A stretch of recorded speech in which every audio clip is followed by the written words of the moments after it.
All right. What's going on, guys? Welcome back to another video. Tyler and Adam here, and today we did film versus DSLR. There was no guidelines or stipulations. We both went out with two models named Becca and Allie. We went out to make our most creative portraits that we could with the location we were given, and these are the results.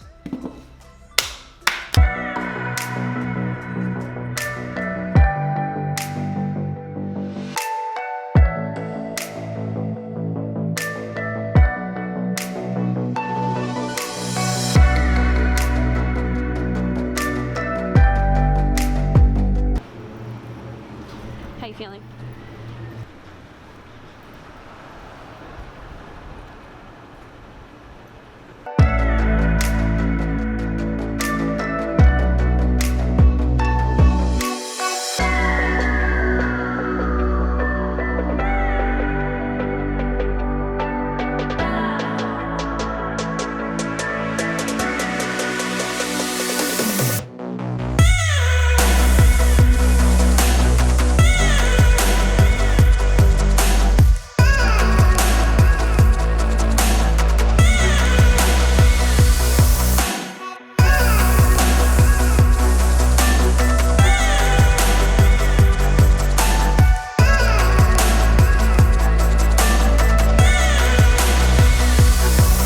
Okay, so we didn't film an outro on location. Yeah. So, no, I'm kidding. So we're going to show you our best photos. We each chose 3 from the shoot.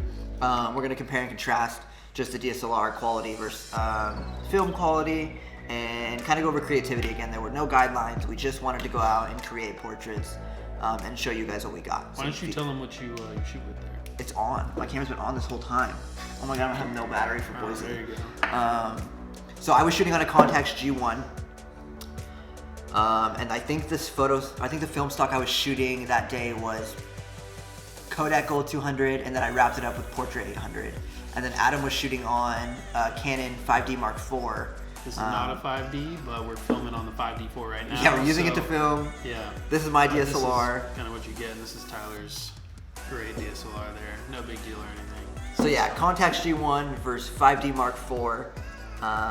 Yeah, here are our results. I hope you guys enjoy them. So here's my first photo. It's Allie with some green bushes. The whole point of this shot was just trying to get some nice soft light on her, and I think I did that like pretty well, make her look nice and beautiful. What do you think? You're just an awful photographer. No, it looks good. I like the pop in her eyes. Were you? I don't remember. Did you bring lighting out? I don't We think you just did, brought right? we just had a little reflector. Oh, that's right, the reflector. Yeah. Yeah, So yeah. Tyler just held the reflector right to the right of her, bounced that mid-morning. I think it was like 11 o'clock. Yeah, it was super The early. early morning sun in her, and it just looked super like clean and nice. And it was super harsh too. Yeah, it was The really lighting super bright harsh. outside that day. Yeah. As for your photo, So this is the same location, just on the different side of the wall. The bushes were here, and this wall was like right here. This was shot on Portra 800. And for those of you who shoot film or like know anything about photo, ISO 800 in bright morning daylight never really works. So I tried my best to compensate for that. I bumped the camera down to 400 and still pulled out like a ton of highlight. I really liked the like just that shadow coming through. I don't know why, it was just kind of captivating. Other than her being as white as a ghost because of the highlights, I enjoyed the photo. The symmetry and just all the lines running through it really captivated me.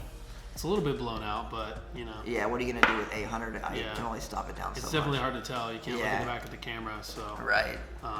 But it's super sharp. I was honestly shocked how sharp his film shots came out to be. Because usually, I have a Rebel EOS, and like all my stuff was really soft. So, all right, on to our next one here. The one I shot of Allie here is just another nice, just beauty portrait of her. With some nice light. We're using a reflector again. We got our film girl Alyssa holding a reflector right to her left and just pouring some nice light into her. And then I kind of have her arm here, just kind of like an eye line straight to her face, and then her arms bent to also kind of line up to her face. She got some Wakanda Forever type bracelets on. Yeah. Anyways, so I just thought this was a really nice portrait. One of my other favorites. Allie kind of has that face that just looks good on camera. So. What was your aperture on that? This is probably at an f2.8. This is on the shot on the 24-70, and then probably zoomed in to like 70 millimeters just to get as much depth as possible. Yeah. Compress the image as much as you can. Yeah, it looks good. Sweet. Her eyes on all your photos like pop hard. Yeah, I did a little like eye thing in Photoshop, but just bumped it up just a tad bit. Yeah. And that's the one thing about like shooting.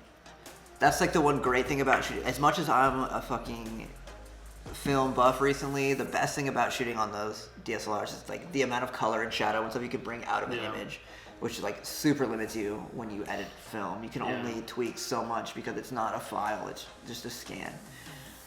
So for this one again, it was Becca. I really we were just walking down an alley and I found this house, and I really liked the way this like weird fence porch thing kind of shaped and like lined like the roof. For this whole shoot, I was kind of going with like symmetry and like lines, and instead of just like taking a portrait, kind of more composing a whole scene together.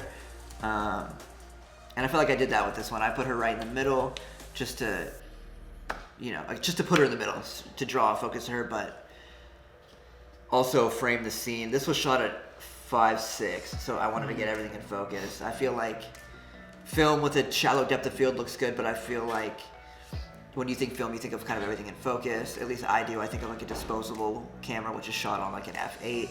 So I kind of wanted to mimic that and get everything in focus as much as I could, but not draw away from her. I really like the lines.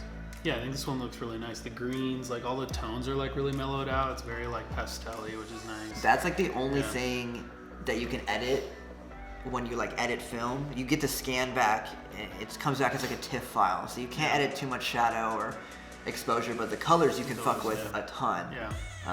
Which is what we're trying to do. Again, ISO 800, super blown out.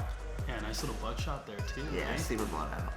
All right, well, that's 2 for 2 for blowing it out. Let's get the counter going right here. All right, continue. It'll be a recurring theme on this channel for me to blow out highlights. It's just how I like it. And my last photo I decided to choose here was, luckily that newsstand finally opened up. Our whole goal of this photo shoot was just for this newsstand to open up in Laguna Beach. When we first got there, it was closed. Luckily, on our way out, it was back open.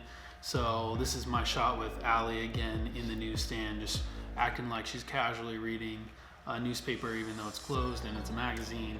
But I just think she looks really cute. She pops off really well. The nice shadow, dimension, there's a lot there. A lot of colors in the background behind her. I thought it just I like the blue tone you took with it because her skirt was white and blue. Yeah. I feel like you don't really pay much attention to it because it's in the shadow, but I feel like all the blues kind of pulled together, like along with her necklace, and you have like the blue reflection off the magazines, and a lot of the magazines in the back are, they're like all blue except for this one in the top corner, which is orange, but still with blue. You get the complementary colors, that blue and orange, and then those lines that go like leading lines and stuff. So I also like the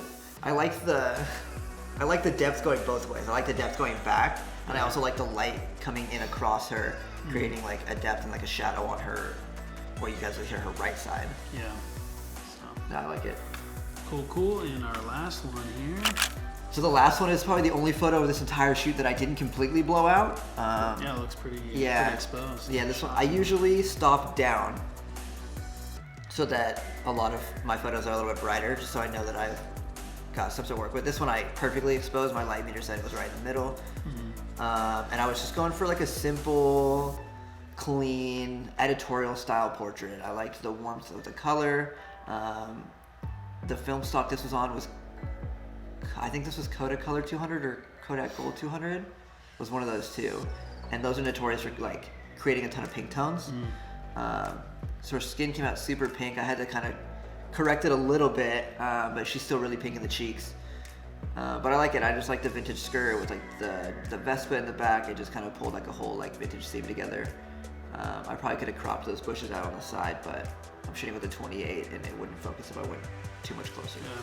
But overall, if this photo feels like you're stepping into like Cuba a little bit, and it's kind of got that like Cuba. Just like I've never been to Cuba. I don't know. It just feels very like Cuba-y. If you were to like block out those bushes, it's just very like light colors. You kind of got that lens flare. I don't know. It just reminds me of like I feel Cuba. I'm in Cuba right now with I don't you. know. Yeah, we're in Cuba together. We like that. Yeah, that's perfect. And you got the little lens flare, makes it nice and soft and stuff. So that's pretty good. Yeah. Pretty good. All right. Well, that wraps it up. Anything else you want to say to the folks out there about some good old picks? I think that's going to do it for this one. I hope you guys enjoyed the DSLR versus the film. Don't forget to like, subscribe, leave a comment, let us know what you thought. Shout out to our filmer, Midnight Melody, also known as Alyssa. She carried all our shit on this True. shoot and got the BTS footage, so she really helped us out. Her link is below along with our links. Definitely right now, stop what you're doing, like the video, and we'll see you on the next one. Don't forget to subscribe. Again, fucking subscribe. And see you later. Alright. One take wonder, baby. Should they call me a bed? One take wonder.